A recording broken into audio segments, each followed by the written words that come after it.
Real. This is insane. Usually you always hear about cops getting put on the Brady list. Well, we got it one right here that a top Phoenix cop got her name taken off the Brady list. Yes. After spending 2 years on the Brady list, a top Phoenix police commander got her name removed from the registry that tracks officers with histories of dishonesty, criminal actions, and more. Yeah. And it just makes me think about, you get cops that get fired, arrested and charged, or who's all of a sudden then they can convict you like that. But then you got mayors and government. Yeah, there was a governor who wanted to exonerate a cop, have him released from jail, freed, and they're saying, oh, this police officer should get his job back. Yeah, it's proper. And I'll tell you the one thing, what's leading all this shit? Trump, because he's the one leading today. Cops, he wants to lead it about cops having absolute total immunity.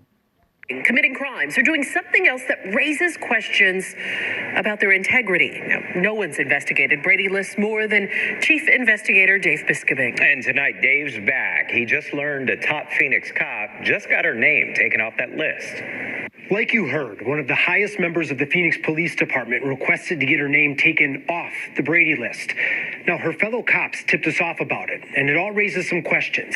One, how often is this happening? And two, is illegal. Inside the Phoenix Police Department, you won't find many women ranked higher than Commander Julia Gia. She commands the Central City Precinct. It's easy to find. Just Google her name. It pops right up. First link on the search list. But after getting a tip, we discovered back in October, she requested to get her name taken off the Brady list. What did you think reading through her appeal, her request to get taken off the Brady list? I mean, first off, I was incredibly shocked that someone can request to be removed from the Brady list. Ben Rundle is a civil rights attorney. He knows a lot about Brady lists. We'll tell you more about all of that later. But bottom line, he believes Commander Agia still belongs on the Brady list. This absolutely goes to her integrity. Let's start at the beginning. Back in March 2003, Commander Agia was an officer. Her maiden name, Spears.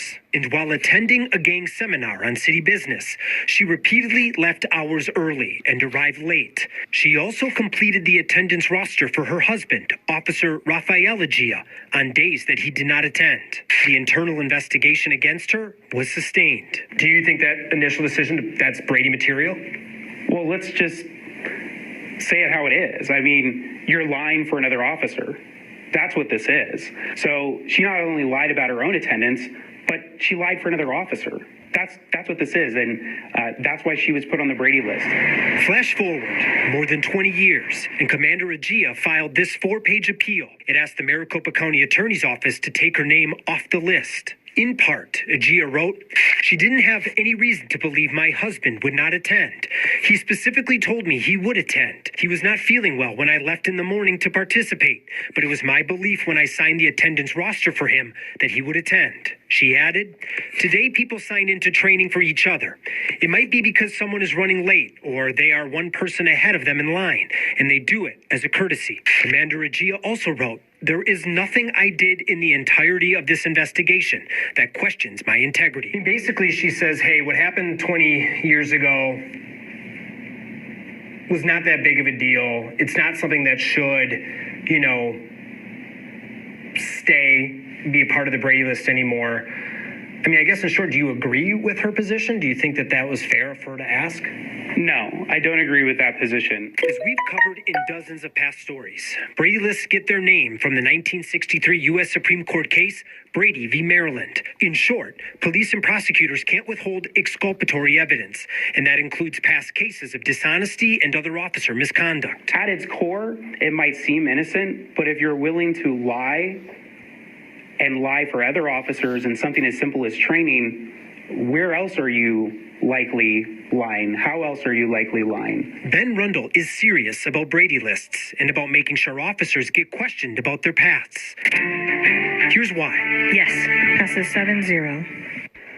With a quick vote, Phoenix City Council ending a major lawsuit, a $650,000 settlement now going to Frances Salazar. She's a grandmother who spent nearly 2 years in prison, wrongfully convicted because police hid their officers' history of lying. Rundle represented Frances Salazar, and during their lawsuit, they discovered broader evidence showing Phoenix police repeatedly withheld Brady material, and top cops had no idea how Brady worked. And to this day, we continue to cover cases where Brady violations are having a major impact. The court found this Phoenix homicide detective lied, repeatedly mishandled evidence, and then she received a confidential disability retirement and claimed to be too unwell to even testify.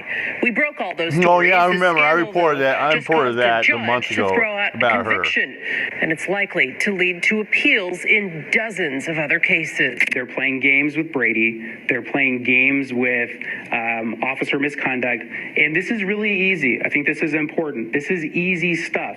Yeah, what does that tell you about If there's police in officer America? misconduct We're that's been confirmed screwed. by the officer's own We're department, screwed. You have to turn And that we're going to be over. ultimately screwed when Trump Full takes the stop. White House in No less than 3 questions weeks. asked. Why don't these agencies, after everything that's happened over the years, why don't they understand it? So now the big question.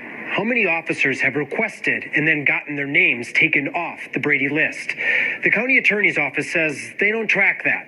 So we've filed a public records request for every appeal and removal for their office, and we'll let you know what we find. I'm investigator Dave Biskobing, ABC 15, Arizona. The Maricopa County Attorney's Office and that Phoenix Police Commander both declined comment for our